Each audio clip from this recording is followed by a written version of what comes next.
media. Jadi kami memulai pembinaan yang sudah kami lakukan sepanjang tahun 2000.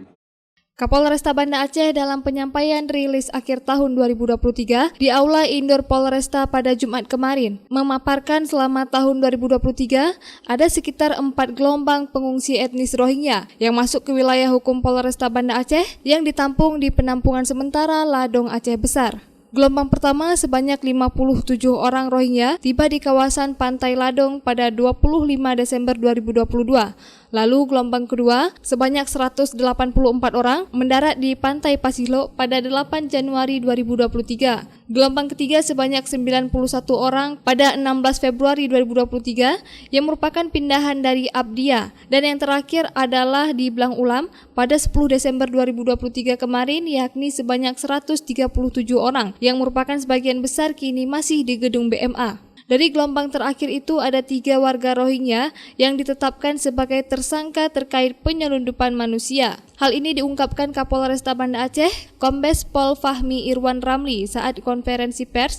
Awalnya ada 10 yang diamankan, 3 sudah tersangka dan sisanya masih saksi dan masih di Polresta Banda Aceh. Dan sebanyak 190 orang diantaranya diketahui kabur dari kamp penampungan sementara tanpa diketahui keberadaannya.